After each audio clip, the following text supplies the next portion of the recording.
నా ఉచ్ఛ్వాసం కవనం, నా ఉచ్ఛ్వాసం కవనం.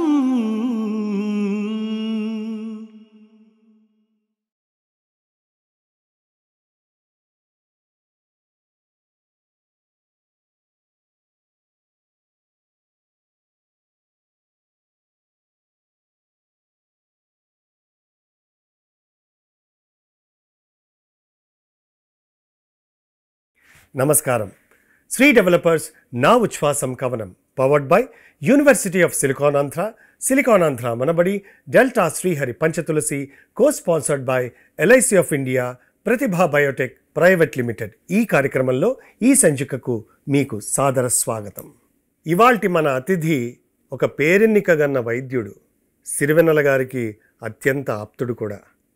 ఆయనకు తడిమన్నులోని తలెత్తుకుని చూసే మొలకలు తెలుసు, కీళ్ల మాటను ఉన్న నరాల మెలికలు తెలుసు.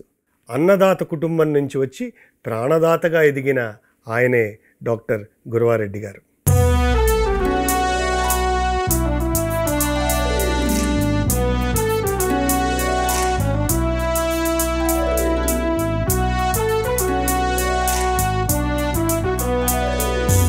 పట్టుదల ఉంటే పట్టుకున్న దాంట్లోనే పేరు గడించవచ్చని ప్రపంచానికి చాటి చెప్పడమే కాకుండా భారతదేశపు అత్యంత గొప్ప ఆర్థోపెడిక్ సర్జన్లో ఒకరిగా గుర్తింపు పొందిన డాక్టర్ గురవారెడ్డి గారి జీవిత ప్రయాణం ఎంతోమందికి స్ఫూర్తిదాయకం. పుస్తక పఠనం గురవారెడ్డి గారికి ఒక ఇష్టమైన వ్యసనం. సంగీత సాహిత్యాలు ఆయనకు మరో ప్రాణం. రోజుకు ఒక 10-12 ఆపరేషన్లు అవలేలగా చేసే గురవారెడ్డి గారు అప్పుడప్పుడు కత్తి వదిలి కలం కూడా పడుతుంటారు. సిరివెన్నెల గారు సింగిల్ కార్డ్ రాసిన లిటిల్ సోల్జర్స్ సినిమాలో నటించిన బేబీ కావ్య తను నేషనల్ అవార్డు కూడా తీసుకుంది ఈ సినిమాకి. బేబీ కావ్య తండ్రి గారే డాక్టర్ గురవారెడ్డి గారు. అప్పటి నుంచే సిరివెన్నెల గారితో ఆయనకు పరిచయం. తర్వాతి కాలంలో అది ఒక అద్భుతమైన గాఢమైన బంధంగా మారింది. ముఖ్యంగా నా ఉచ్ఛ్వాసం కవనం కార్యక్రమానికి డాక్టర్ గురవారెడ్డి గారి సహాయ సహకారాలు మేము ఎప్పటికీ మర్చిపోలేం. సిరివెన్నెల గారితో వారికి ఉన్న అద్భుతమైన ప్రయాణంలోని ఎన్నో అనుభూతులను మనతో పంచుకోవడానికి కార్యక్రమానికి విచ్చేసిన డాక్టర్ గురవారెడ్డి గారికి సాదర స్వాగతం.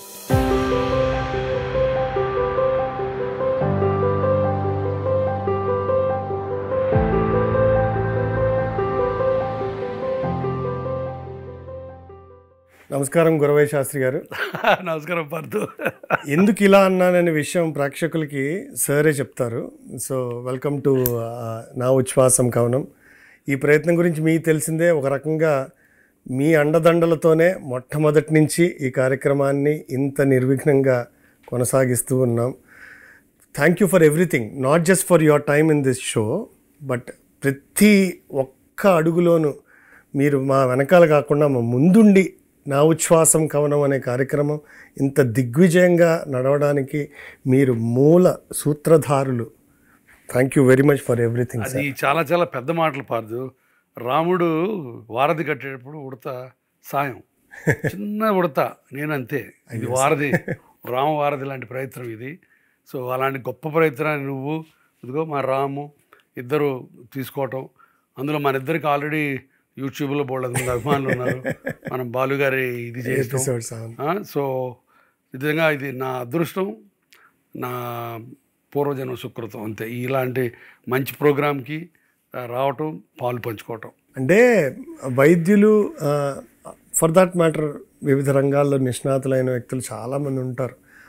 అంతే ఈక్వల్గా కళల పట్ల ఆసక్తి ఉండడం, స్వతహాగా ఒక అద్భుతమైన రచయిత అయి ఉండడం, ఇవన్నీ ఈ ప్యాకేజ్ భగవంతుడు మీకు కాదు మాకు వరంగా ఇచ్చాడు, మీతో పరిచయం ఉన్నందుకు. సో మరీ మొహాడు పెట్టేస్తాను. లేదు, ఇవన్నీ వాస్తవాలే, ఇవన్నీ ప్రేక్షకులు కూడా తెలుసు. సో నా ఉద్దేశంలో ప్రతి డాక్టర్కి ఏదో ఒక లలిత కళ మీద మక్కువన్నా ఉండాలి. దాంట్లో ఎక్స్పర్టీజ్ లేకపోయినా మక్కువ ఉండాలి. ఒక సాహిత్యం మీద కోరికో, ఒక సంగీతం మీద ఉంటే అప్పుడు ఆ మనిషిలో ఒక ఆర్ద్రత, ఒక భావుకత, ఒక రససిద్ధి ఉంటాయి. అప్పుడు పేషెంట్ని మంచిగా చూడగలుగుతాడు. నా ఉద్దేశంలో ఒక లలిత కళల మీద ప్రేమ లేని డాక్టరు అసంపూర్ణమైన డాక్టర్. చాలా బాగా చెప్పారు. అంటే యంగర్ జనరేషన్ వాళ్ళ డాక్టర్స్ అందరూ అంటే వాళ్ళ స్కిల్తోనే కాకుండా మనసుతో కూడా ట్రీట్ చేయడం అనేది చాలా ఇంపార్టెంట్. చాలా బాగుంది సార్. అయితే నా ఉచ్ఛ్వాసం కవనం కార్యక్రమం సీతారామ శాస్త్రి గారి రచనలు, ఆయన వ్యక్తిత్వం, వీటన్నిటినీ భావితరాలకి భద్రపరిచి మీలాంటి వాళ్ళందరితోనూ సంభాషించి ఆ విలువల్ని ఆయన అందించినటువంటి ఆ ట్రెజర్ని డిజిటైజ్ చేసి భావితరాలకి ఇచ్చే కార్యక్రమం. అయితే మీరు శాస్త్రి గారితో మొట్టమొదటి పరిచయం ఎలా జరిగింది, ఆయన సాహిత్యంతో ఎప్పుడు పరిచయం జరిగింది, ఆయన వ్యక్తిగా ఆయనతో ఎప్పుడు పరిచయం జరిగింది? సాహిత్యంతో అంటే ఆయన 86లో సిరివెన్నెల వచ్చింది కరెక్ట్గా. 80 పొద్దున్న చూస్తున్నాను, 86 మే 20న రిలీజ్ అయింది సిరివెన్నెల. అదే రోజు ఆయన బర్త్డే అంట. అవును, మే 20 86 మే 25న నా పెళ్ళయింది. నాకు మొదల నుంచి పాత రోజుల నుంచి సినిమా పాటలు, సాహిత్యం, శ్రీనారాయణ రెడ్డి గారు, ఆత్రేయ, ఆరుద్ర, వేటూరి, వీళ్ళందరితోటి నేను ఒక రకమైన బంధం ఉంది. అవన్నీ నేను కలవాల. శ్రీనారాయణ రెడ్డి గారిని ఒకసారి కలిశాను గుంటూరులో ఉన్నప్పుడు, మెడికల్ కాలేజ్లో ఒక ప్రోగ్రామ్కి వచ్చినప్పుడు మా ఇంటికి భోజనానికి వచ్చారు. అంటే మా నాన్నగారికి వాళ్ళకి తెలుసు కాబట్టి ఆయన భోజనానికి వచ్చారు. నాకు ఎందుకంటే మెడికల్ కాలేజ్ ఉన్నప్పుడు నేను మొత్తం 5 ఏళ్లలో కనీసం ఒక 20 నుంచి 30 దాకా డిబేట్ ప్రైజులని నావే. ఓకే. ఆ డిబేట్ ప్రైజుల్లో మ్యాక్సిమం బాలగంగాధర్ తిలక్ అమృతం కురిసిన రాత్రి కొటేషన్లు, ఆ తర్వాత ఈ సినిమా కొటేషన్లు, ఆత్రేయ గారి కొటేషన్లు, తర్వాత వేటూరు గారి కొటేషన్లు, ఆ డిబేట్లో లెఫ్ట్ రైట్ వాడుకునేవాళ్ళం. వాడుకొని వాటిలోంచి ప్రైజులు కొట్టేసేవాడిని. సో ఆ రకంగా ఉంది. సో సిరివెన్నెల గారు వచ్చాడు. ఈ సిరివెన్నెల సినిమా తర్వాత ఆయన పద విన్యాసం అసలు విరించి విప్పంచి అంటే నాకు అర్థం కాల. ఆ మాటలు తెలియదు నాకు అప్పుడు. అదే త్రివిక్రమ్ ఎక్కడ అన్నట్టు పోయి డిక్షనరీ ఎత్తుక్కోను. అప్పుడు ఇంటర్నెట్ కూడా లేదు 86లో. సో విరించి విప్పంచి అంటే ఏంటని చెప్పి మా తెలుగు మాస్టర్ గారిని అడిగితే ఆయన చెప్పాడు. అసలు ఆ పదాలు సగం పదాలు అర్థం కాలేదు, కానీ ఆ మొత్తం ఆ పాటలో ఎంత లాలిత్యం, ఎంత ఇది ఉందో, ఇవన్నీ కూడా ఏంటంటే భావం, ఆ లాలిత్యం ఉంటే పదాలకి అర్థం కాకపోయినా సరే పాటను ఎంజాయ్ చేసేయడానికి ఇవన్నీ తార్కాణాలు. అప్పుడు సీతారామ శాస్త్రి గారు రచయితగా పరిచయం. అక్కడి నుంచి నేను ఆయన్ని ఫాలో అవుతున్నా. కాకపోతే నేను 86లో 89లో నేను లండన్ వెళ్ళిపోయాను. ఓకే. లండన్లో 10 ఏళ్ళు ఉన్నాను. 99లో వచ్చాను. బట్ 10 ఏళ్ళు ఇండియా వచ్చినప్పుడల్లా సంగీత్ సాగర్కి వెళ్ళి అప్పుడు క్యాసెట్లు అన్నీ కొనుక్కొని మొత్తం ఒక సూట్ కేసు అంతా క్యాసెట్లు. ఒక 2 సూట్ కేసులు తీసుకెళ్ళాలి. ఒక సూట్ కేసులో బట్టలు, ఒక సూట్ కేసులో క్యాసెట్లు. మళ్ళీ అటు రాసుకోవటం ఆ రోజుల్లో ఎంత గొప్పగా ఉండేదంటే అంత గొప్ప ఉండేది. అప్పుడు సీతారామ శాస్త్రి గారి ఈ సినిమాలన్నీ ఒక్కొక్కటి చూడటం, వినటం జరుగుతూ ఉండేది. ఇక వ్యక్తిగా పరిచయం నేను అక్కడ ఉన్నప్పుడే లిటిల్ సోల్జర్స్ సినిమా మా తోడేలుడు గంగరాజ్ గారు తీశాడు. నా కూతురు దాంట్లో యాక్ట్ చేసింది. నేషనల్ అవార్డు కూడా వచ్చింది. అప్పుడు లిటిల్ సోల్జర్స్లో పాటలు అన్నీ సింగిల్ కార్డు శాస్త్రి గారు రాశారు. అప్పుడు గంగరాజు మేమంతా అంటే సినిమాల గురించి వాటి గురించి మాట్లాడుకుంటా ఉంటే ఈ లిటిల్ సోల్జర్స్ క్యాసెట్ పంపించాడు. గుండం గంగరాజు గారు మీకు బంధువులు కూడా కదా? గుండం గంగరాజు భార్య, మా ఆవిడ అక్కచెల్లెళ్ళు. ఓకే. సో తోడేలుడు. సో కోబ్రా అంట నేను. కావ్య కదా మీ అమ్మాయి పేరు, ప్రేక్షకుల కోసం కావ్య. సో అప్పుడు లిటిల్ సోల్జర్స్లో ఆయన సింగిల్ కార్డు 5 పాటలు రాశాడు. 5 పాటలు డిఫరెంట్ జానర్స్. అప్పుడే నాకు పిచ్చెక్కిపోయింది ఈయన సీతారామ శాస్త్రి గారు అంటే. ఫస్ట్ పాట ఓ వెండి వెన్నెల, దిగిరా ఇలా అండ్ బ్యూటిఫుల్. అట్లా తర్వాత గంగరాజు డైరెక్టర్లో ఎంత సటిలిటీ ఉంటుందంటే అంత సటిలిటీ ఆ పాటలో. అక్కడ గోడ మీద అంతా పెంకులు ఉంటాయి, అంటే అది ఒక ప్రతిబంధకం లవర్స్కి. దాన్ని ఈయన అధిగమిస్తాడు. ఏమని ఒక హోల్డాలు వేస్తాడు, పరుపు వేసి దాని మీద కూర్చుంటాడు. కూర్చొని మన సాక్సఫోన్, ఆ సాక్సఫోన్ని ముందు దాంట్లోంచి చూస్తాడు, కనపడదు, సాక్సఫోన్ నుంచి కనపడదు. బట్ డైరెక్టర్ ఇమాజినేషన్ అంటే దాంట్లోంచి టెలిస్కోప్ లాగా చూడటం, మళ్ళీ దాన్ని మ్యూజిక్ చేయడం. ఎంత బ్యూటిఫుల్ డైరెక్షన్ బిట్ అంటే. తర్వాత ఆ పాటలో పడిపోతానని పసిపాదాలకే పరుగే నేర్పవా, ఎన్నాళ్ళు నువ్వు మబ్బు చాటును దాక్కుంటే చందమామ బయటికి రావా అంటాడు. అంటే అమ్మ దగ్గర నుంచి నువ్వు వచ్చేసే నేను అని, అది ఒక జానరు. తర్వాత సరేలే ఊరుకో పరేషాన్ ఎందుకో, చలేసే ఊరిలో జనాలే ఉండరా, బ్రహ్మానందం. అసలు బ్యూటిఫుల్ వర్డ్స్. పరేషాన్ అనేది ఎంత కామన్ హిందీ వర్డ్, దాన్ని ఎలా పెట్టేసి చలేసే ఊరిలో జనాలే ఉండరా, ఎంత అద్భుతమైన ప్రయోగం కూడా. అట్లానే మళ్ళీ ఇక చివరిగా ఇంకోటి అడగాలనుంది ఒక డౌట్ని, సన్ రైజ్ లేని రోజేదని మరి ఎవ్రీడే సండే ఎందుకు కాదని అడుగుతుంది ఆ పిల్ల. అంటే రోజు హాలిడే కావాలి ఆ పిల్లకి. కరెక్ట్. అదొక డౌట్. తర్వాత మా ఫాదర్ ఓ టైగర్, మాట్లాడారంటే థండర్, ఆర్మీలో మేజర్ అని ఒక పాట, అన్నీ ఇంగ్లీష్ వర్డ్స్.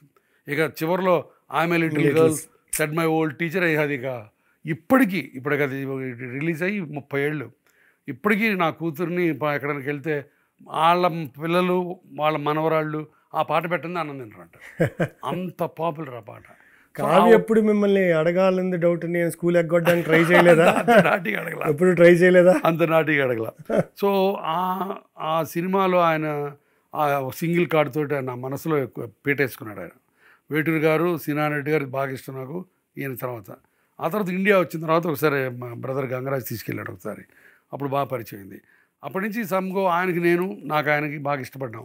ఇక ఆయన ఎప్పుడు ఫోన్లు చేసినవి గురవయ్య శాస్త్రి గారు అనేవాడు, నేను సీతారామరెడ్డి గారు అనేవాడిని. అది విషయం. అది విషయం. మిమ్మల్ని గురవయ్య శాస్త్రి గారు అని పిలిచాడు, మీరు ఆయన్ని నేను ఆయన సీతారామరెడ్డి గారు. సీతారామరెడ్డి గారు తోక మార్చుకున్నాం అనమాట. బట్ ఎప్పుడు ఫోన్ చేసినా అసలు ప్రతి మాటకి ముందు వెనకాల నవ్వు ఉండాల్సింది. అంతే. అసలు ఎంత చిన్నపిల్లాడిలాగా ఆ పసితనంతో అంత నిర్మలంగా అంత స్వచ్ఛంగా నవ్వేది ఆ వయసులో ఏమైనా చూడలేను నేను. సో అప్పటి నుంచి చాలా అనుబంధం. ఎక్కడ పార్టీలో కలిసిన కూర్చొని ఉండేవాళ్ళం.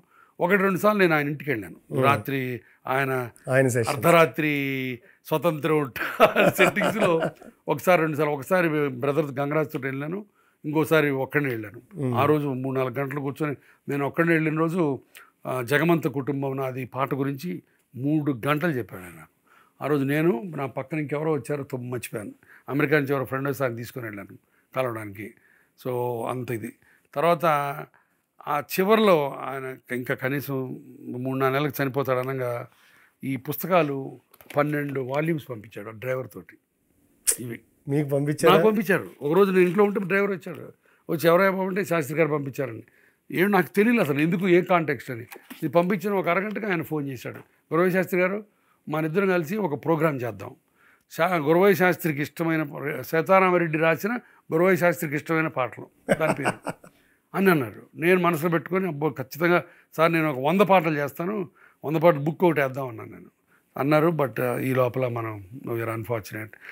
కోవిడ్ నేను మీ అందరికంటే చాలా దగ్గరగా చూశాను. అండ్ కొన్ని చావుల్ని చూశాను, కొంతమందిని బతికించాం. దాంట్లో బాగా దగ్గరుండి గుండెని తాకి బాగా బాధ పెట్టి చనిపోయిన వాళ్ళు బాలు గారు. అఫ్కోర్స్ ఈయన కోవిడ్తో చనిపోలేదు, బట్ ఆ తర్వాత అదే టైం పీరియడ్లో చాలా తొందరగా ఐ డోంట్ నో దేవుడు తీసుకెళ్ళిపోయాడు అంతే. అది నా ఉచ్ఛ్వాసం కవనం. శ్రీ డెవలపర్స్ నా ఉచ్ఛ్వాసం కవనం powered by University of SiliconAndhra Manabadi, Delta Srihari Panchatulasi, co sponsored by LIC of India, Pratibha Biotech Private Limited. నా ఉచ్ఛ్వాసం కవనం.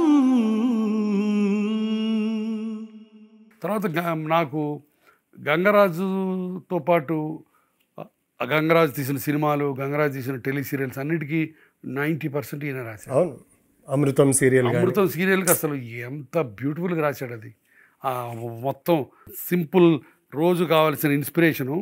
దానికి ఒక్కసారి చదువుతాను.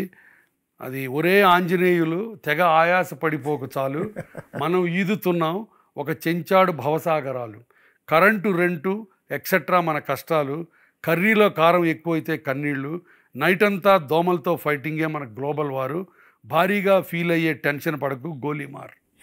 అసలు ఎంత మనం అనుకుంటాం కదా, మనం ఒబ్బో ఏదో ఇరగదీసి కష్టపడతాం అనుకుంటాం. దాంట్లో ఆ 3 ట్రింటన్లో ఎంత గొప్పగా చెంచాడు భవసాగరాలు, మనం ఈదుతున్నాం చెంచాడు భవసాగరాలు, బాబా చాలా గొప్పగా రాశాడు. అట్లానే గంగరాజు ఆయనతో ఎంత బాగా రాయించుకున్నాడంటే, నేను ఇప్పుడే రాసుకున్నాను. తర్వాత అమ్మమ్మ.com ఒక టెలిసీరియల్, అది కూడా చాలా ఫేమస్. కిరణ్ గారి మ్యూజిక్. దాంట్లో ఏ దారము పంపందే వెళ్ళదే ఆ మబ్బు దాకా గాలిపటం, అంటే రూట్స్ ఉండాలి ఏ వ్యక్తికైనా అన్నదానికి. నిన్నంటే ఎన్నో ప్రశ్నల భారం మోస్తూ నడిచిన కాలం, నేడంటే ఎన్నో నిన్నలు సంపాదించిన అనుభవ సారం. ఏం రాశారండి, ఇదే అమ్మమ్మ.com. నేడంటే ఎన్నో నిన్నలు సంపాదించిన అనుభవ సారం. అసలు అట్లానే మళ్ళీ అయితేలో చిటపట చినుకులు పడుతూ ఉంటే అని ముత్యాలే అవుతుంటాయని రాశారు, అది కూడా. సో గంగరాజుకి రాసిన పాటలన్నీ తోటి శాస్త్రి గారితో నాకు ఇంకా అనుబంధం ఏర్పడింది. యాక్చువల్గా మీరు చెప్తుంటే గంగరాజు గారు అన్ని ఆణిముత్యాలే. ఆయన గంగరాజు గారికి సీతారామ శాస్త్రి గారు రాసినవన్నీ కూడా అసలు అద్భుతం. అవును, అంటే టీవీ సీరియల్లో కూడా యాక్చువల్గా టీవీ సీరియల్కి శాస్త్రి గారు రాయడమే గొప్ప విషయం. ఆయన ఉన్న బిజీలో ఎగ్జాక్ట్లీ రాసిన రెండు కూడా. అవును. కానీ మీరు ఎంత చక్కగా ఏదో స్కూల్ ఎగ్జామ్కి వెళ్తున్నట్టు ఎంత ప్రిపేర్ అయ్యి వచ్చారు సార్. మీకు ఇంత టైం ఎక్కడ దొరికింది అసలు? నువ్వు అడగటమే ఆలస్యం. నాకు ఎందుకంటే ఇలాంటివి నాలో నిద్రాణమైన ఒక అనుభూతిని మళ్ళీ లేపుతాయి. నేను అడిగిన దగ్గర నుంచి నిన్న ఇవాళంతా అది చదువుతుంటే మళ్ళీ పాత రోజులు, ఆ పాత జ్ఞాపకాలు, పాత పాటలు, మళ్ళీ ఒక్కొక్క పాట నా జీవితంలో ఎప్పుడు గుండె తట్టింది. అలా శాస్త్రి గారి పాటలు ఇంకొకటి ఏంటంటే శాస్త్రి గారు మనకి అదొక రిపుల్ ఎఫెక్ట్. ఇప్పుడు కొంతమంది కవులు రాసి మనం వింటాం, బాగుంది అనుకుంటాం. బట్ శాస్త్రి గారు కాదు, ఒక కిటికీ తెరుస్తాడు. ఇది ఆ పాటతోటి, ఆయన కవితంతోటి ఆ భావుకత మనలో రెండో కిటికీ తెరిపిస్తుంది. అది శాస్త్రి గారిలో ఉన్న అద్భుతమైన ఆ రస హృదయం. అది అందరి కవులకు రాదు. మళ్ళీ ఇంకోసారి వింటూ ఇంకో కిటికీ తెరుచుకుంటాం. అసలు ఎంత గొప్పగా శాస్త్రి గారి పాటలు నేను మొత్తం బేరీ చేస్తుంటే ఆయన పాటలు మొత్తంలో 3 పిల్లర్స్ ఉంటాయి. ఒకటి తాత్వికత, ఒకటి తార్కికత, ఇంకోటి భావుకత. ఈ 3 మొత్తం ఏ పాట తీసుకున్నా ఇట్లా ఏదో ఒకటి ఉంటుంది. అసలు ఆ 3 లేకుండా ఆయన ఇంతవరకు పాట రాయాలి. ఎంత సరసం పాటలు రాసినా దాంట్లో కూడా మళ్ళీ ఒక తర్కం, దాంట్లో ఒక భావం, దాంట్లో మళ్ళీ తాత్వికత అన్నీ గుప్పిస్తారు ఆయన. బ్రహ్మాండంగా చెప్పారు సార్. అందుకే మీరు కేవలం డాక్టరే కాదు, అయితే రచయితగా ఒక సినిమా పాట ప్రయోజనాన్ని, అంటే ఒక సినిమా పాటని అర్థవంతంగా లేకపోతే ఒక మనుషులకు ఉపయోగపడే సాధనంగా మార్చడంలో శాస్త్రి గారు చాలా, ఆయన కృషి చాలా. అంటే ఒక రచయితగా మీరు దాన్ని ఎట్లా చూస్తారు? డెఫినెట్గా ఇప్పుడు శాస్త్రి గారి రచనలు ఆయన చాలాసార్లు ఉటంకించాడు.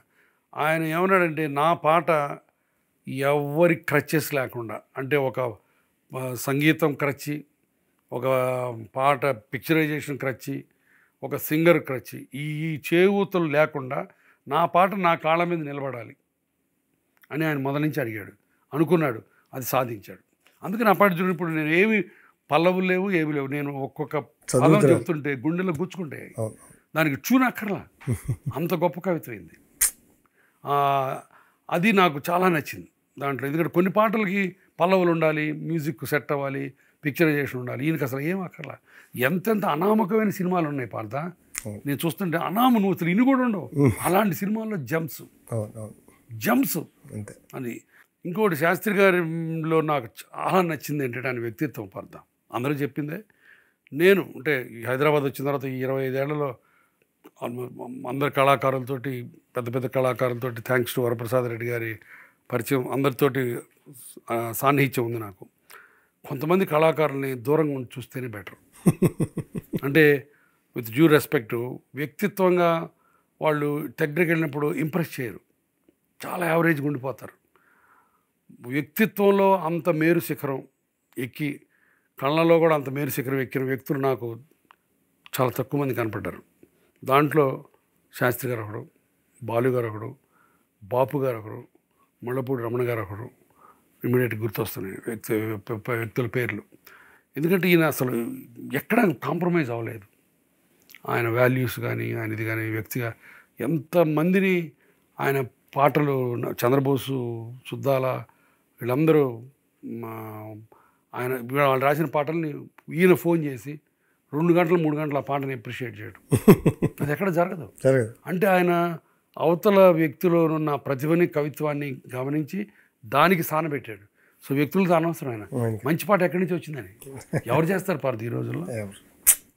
అది నిజంగా అద్భుతమైన ఇది. ఇప్పుడు అంటే మీరంటే మెడికల్గా ఎప్పుడు ఒక మూడ్లో ఉంటారు, ఒక సైంటిఫిక్ మూడ్లో, లేకపోతే ఒక పేషెంట్ని బాగు చేసే మూడ్లో. శాస్త్రి గారు వేరే లోకంలో విహరిస్తూ ఉంటారు. అవును. మీరేమో శరీరాలకు వైద్యం చేస్తుంటారు, ఆయనేమో మనసులకు వైద్యం చేస్తూ ఉంటారు. అయితే హ్యూమన్ ఇమోషన్ ఈజ్ కామన్. ప్రేమ అనేది డాక్టర్గా మీకైనా, ఆయనకైనా, ఎవరికైనా. సో ఈ ప్రేమ పాటల్లో వందలాది మంది రచయితలు వేలాది పాటలు రాశారు, కానీ ప్రేమ పాటలు శాస్త్రి గారిది ఒక ప్రత్యేకమైన బాణి. మీకు నచ్చిన పాట ఏదైనా? అది సీతారామ శాస్త్రి గారు నేను లవ్లో ఉన్నప్పుడు కానీ ఆయన ఉండుంటే, నేను లవ్లో మా ఆవిడతోటి ఎఫ్ఐఆర్ నడుపుతున్నప్పుడు ఉంటే మావిని ఇంకా తొందరగా పట్టేసేవాడిని. ఫర్ ఎగ్జాంపుల్, ఈ వేళలో నీవు ఏం చేస్తూ ఉంటావు అనుకుంటుంది నా మనసు గులాబీలో, నా ఫేవరెట్ సింగర్ సునీత పాడింది. ఆ పాట ఎంత అసలు ఏదో మామూలుగా రాసినట్టు లవ్ లెటర్ రాసినట్టు ఉంటుంది. అసలు అంత గొప్ప ప్రేమ పాటలు నేను ఇంకెక్కడా చూడాల. అంటే ఆ సింప్లిసిటీ ఆఫ్ ద టర్మ్స్ అది ఒకటే కాదు, ఎన్ని ప్రేమ పాటలు నాకు ఆయన రాసినట్లో మంచి ప్రేమ పాట అది. ఇంకొకటి మన నువ్వంటే వద్దంటానది, నువ్వు వస్తానంటే వద్దంటానాలో ఆకాశం తాకేలా ఆ పాట ఒకటి. పాప ఏం పాట అది అసలు. దాంట్లో అసలు ప్రేమకి ఏ రకమైన డెఫినేషన్ అన్ని ఇచ్చాడు ఆయన. ఆకాశం తాకేలా వడగాలై నేల చెప్పండి సార్. చిత్రం కూడా దాంట్లో అసలు ఎంత మంచి లిరిక్స్ అంటే అసలు ఆయన రాసే ప్రతి పాటలో ఒక తర్కం, ఒక ఈ భావుకత ఉంటుందని చెప్పాను కదా. ప్రాణం ఎప్పుడు మొదలైందో తెలుపగల తేదీ ఏదో గుర్తించేందుకు వీలుందా, అంతే కదా. డాక్టర్లు కూడా తెలియదు, మాకు కూడా తెలియదు. ఫీటస్ వచ్చి హార్ట్ కొట్టుకుంటున్నప్పుడు చూస్తాం అల్ట్రాసౌండ్లో, అప్పటికే ప్రాణం వచ్చేసింది. సో ఎప్పుడు దానికి ప్రాణం పట్టుకుని గుండె తట్టుకుని మనకు తెలియదు. అట్లానే ప్రణయం ఎవరి హృదయంలో ఎప్పుడు ఉదయిస్తుందో గమనించే సమయం ఉంటుందా, అంతే కదా. ఇప్పుడు మనం లవ్లో పడతాం, ఏ ఎగ్జాక్ట్ టైంలో లవ్ పడ్డా చెప్పలేం, ఎవరని చెప్పలేం. అట్లానే ఆ తర్వాత నెక్స్ట్ లిరిక్స్లో జన్మంతా నీ అడుగుల్లో అడుగులు కలిపే జత ఉంటే నడకల్లో తడబాటైనా నాట్యం అయిపోయి. అంటే నీతో పాటు నడుస్తుంటే పిచ్చి పిచ్చి నడకలేసినా అది నాట్యం. అట్లానే రేయంతా నీ తలపులతో ఎర్రబడే కన్నులు ఉంటే ఆ కాంతే నువ్వు వెతికే సంక్రాంతి ఎదురవదా. బాబా ఎక్కడ మనిషి నేనా ప్రేమని ఎన్ని రకాలుగా అసలు అసలు ఆ పాట చూడు, ప్రాణం ప్రణయం ఈ రెండు ఎప్పుడు మొదలైన ఎవరికి తెలియదు. ఎంత తాత్వికత అది. అది అందరికీ తెలిసిన విషయమే, అంతే. కాకపోతే దాన్ని ఒక సినిమా పాటలో దానిపై సందర్భంలో అవును అసలు అది కూడా ఎంత పాడుకోవడానికి వీలుగా మళ్ళీ ఇబ్బంది పడకుండా.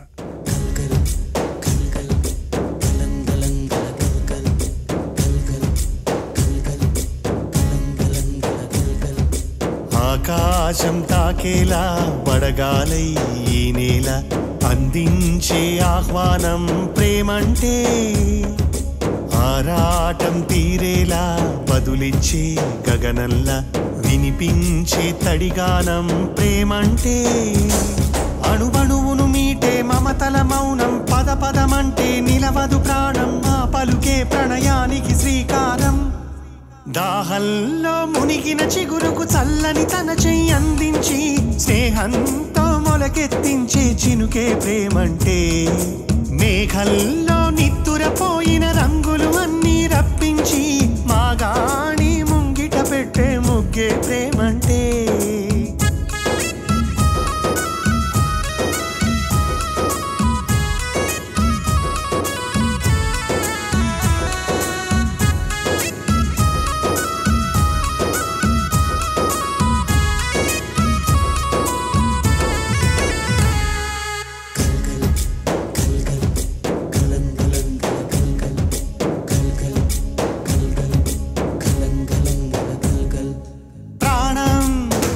ఎప్పుడు మొదలైందో తెలుపగల తేదీ ఏదో గుర్తించేందుకు వీలుందా, ప్రణయం ఎవరి హృదయంలో ఎప్పుడు ఉదయిస్తుందో గమనించే సమయం ఉంటుందా, ప్రేమంటే ఏమంటే చెప్పేసి మాటుంటే ఆ మాటకి తెలిసేనా ప్రేమంటే, అది చరితలు సైతం చదవని వైనం కవితలు సైతం పలకని భావం సరిగమలెరుగని మధురిమ ప్రేమంటే, దరిదాటి ఉరకలు వేసే ఏ నదికైనా తెలిసిందా తనలో ఈ ఒరవడి పెంచిన తొలి చినుకేదంటే, సిరిపై రై ఎగిరే వరకు చేనుకు మాత్రం తెలిసిందా తనలో కనిపించే కళలకు తొలి పిలుపేదంటే.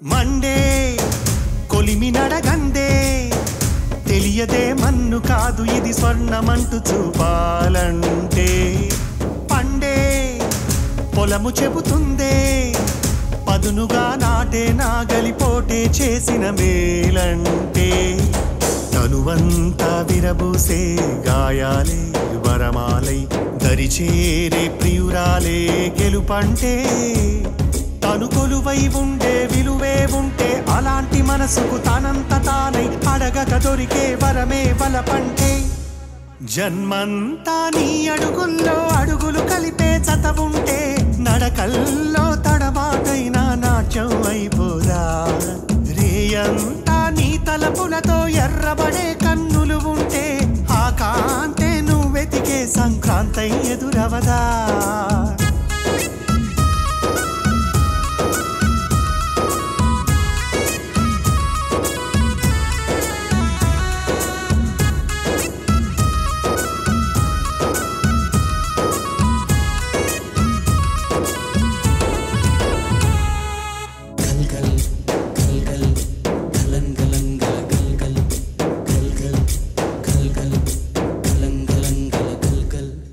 ఇదే కాంటెక్స్ట్లో ఆనందంలో ఇంకో పాట ఉంటుంది.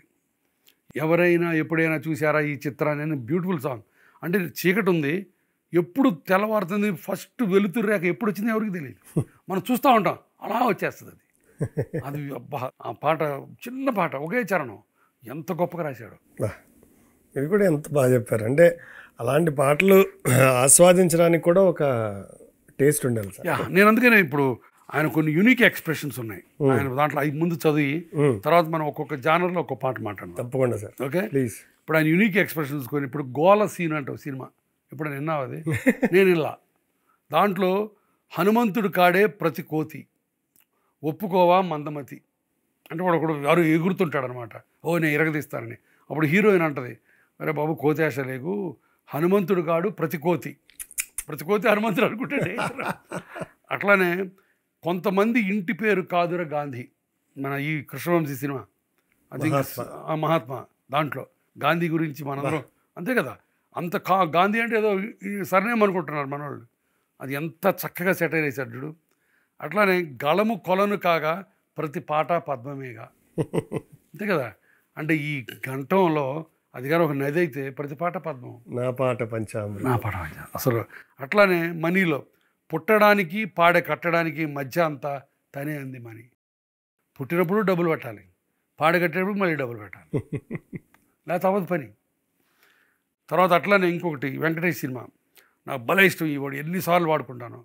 జ్ఞాపకాలే మైమరపు, జ్ఞాపకాలే మేలుకొలుపు, జ్ఞాపకాలే నిట్టూర్పు, జ్ఞాపకాలే ఓదార్పు. ఇంతకంటే ఇంకెవరు రాస్తారండి 4 వర్డ్స్లో. సో ఆల్ జ్ఞాపకాలు, మెమరీసు, రిమెంబరెన్సెస్ అన్నిటినీ, జ్ఞాపకాలే మైమరపు, ఒక్కసారి ఇలా కూర్చొని పాత రోజులు తలుచుకుంటే అలా వెళ్ళిపోతాం. జ్ఞాపకాలే మేలుకొలుపు, జ్ఞాపకాలే నిట్టూర్పు, జ్ఞాపకాలే ఓదార్పు. ఇంతకంటే జీవిత సత్యాన్ని 4 వర్డ్స్లో ఇంకెవరు రాయలేరు. అట్లానే ఇంకా ఆ పాట, ఏ శ్వాసలో చేరితే గాలి గాంధర్వం అవుతున్నదో, ఏ మూవీపై వ్రాలితే మౌనమే మంత్రం అవుతున్నదో. అసలు గాలి గాంధర్వం అవటం అన్నది ఎంత బ్యూటిఫుల్ వర్డ్ ఎక్స్ప్రెషన్ అది. అట్లా ఇంకొక 2-3 ఉన్నాయి దీంట్లో. బంగారం వెలసిపోదా నీ సొగసుని చూసి, మందారం మురిసిపోదా నీ సిగలో పూసి. మందారం మురిసిపోదా, బంగారం వెలిసిపోదా, మందారం మురిసిపోదా. అట్లానే ఇంకొకటి ఏంటంటే, గుణింతం తెలియని వాళ్ళు కాళిదాసులు అవుతారు, కాఫీ టీలు తాగని వాళ్ళు దేవదాసులు అవుతారు ప్రేమలో పడితే. అద్భుతం అంటే అద్భుతం. అట్లా ఇంకొకటి ఇంగ్లీష్ వర్డ్స్ ఆయన వాడుకున్నట్టు ఇంకెవరు వాడుకోవాలి. పింపుల్స్ పుట్టే వైట్ చెంపలకి సింపుల్గా స్వీట్ కిస్ పెట్టన. ఆ పింపుల్స్కి మళ్ళీ రిథం కోసం, రైమ్ కోసం సొంపులు. పింపుల్ ఇంగ్లీష్ వర్డ్, సొంపులు తెలుగు వర్డ్. పింపుల్స్ పుట్టు వైట్ చెంపలకి సింపుల్గా స్వీట్ కిస్ పెట్టన, సొంపుల్లో చుట్టుగుంట ఈడుకి శాంపుల్గా చిన్న సైటు కొట్టన. ఆ సినిమా పేరు వద్దు బావా తప్పు అంట. ఆ సినిమా ఇప్పుడు విన్న కూడా వెళ్ళా నేను. తర్వాత ఇంకోటి 3 ముక్కలాంట్లో, రాశి చూస్తే కన్యా రాశి, అది అందరం వింటాం. కళ్ళు చూస్తే మీనరాశి, కొంగు చూస్తే కుంభరాశి. నేను సరసం చూసావా? కొంగు చూస్తే కుంభరాశి, ఒళ్ళు చూస్తే ధనురాశి, నిన్నేలుకోన 3 ముళ్ళేసి. తర్వాత ఎత్తులో పొడగరి, కట్టులో పొదుపరి. ఎత్తులో కట్టులో పొదుపరి అంటే పొడుగాటమ్మ షార్ట్ డ్రెస్ వేసుకుంది. ఇంకొకటి కన్నెదరే ఉంది కదా అడగని వరమై కన్నెదనం. అంటే అక్కడ కన్ను, ఇక్కడ కన్నెదనం, రెండుకి కన్నెదురే ఉంది కదా అడగని వరం కన్నెదనం. అంటే షీఈ్ ఆఫరింగ్ హర్ సెల్ఫ్. దానికి హీరో కర్ణుడికి కూడా లేదు కదా నీ దానగుణం. భాషా భావం రెండు పోటీ పడుతుంటే అసలు చూడు ఆ చతురత్వం. కర్ణుడికి కూడా లేదు కదా నీ నువ్వు అన్ని ఇచ్చేస్తానంటారు, అసలు కర్ణుడికి కూడా లేదు నీ దానగుణం అంటారు. అద్భుతం అంటే అద్భుతం. వేలు పట్టి నడిపిస్తుంటే చంటిపాపల నా అడుగులు అడిగే తీరం చేరేదలా. అంటే వాళ్ళ నాన్నని మనసుని ఇండైరెక్ట్గా ఎప్పుడు మీరే తీసుకెళ్తే నేను నా ఇండిపెండెన్స్ ఎప్పుడు, నా ఇండివిజువాలిటీ ఎప్పుడు, నాకు కూడా చోటే లేని నా మనసులో నిన్నుంచగల నా ప్రేమ ఈ జన్మలో. బాబా నువ్వే నువ్వే కావాలంటుంది పదే పదే ప్రాణం. అవునండి.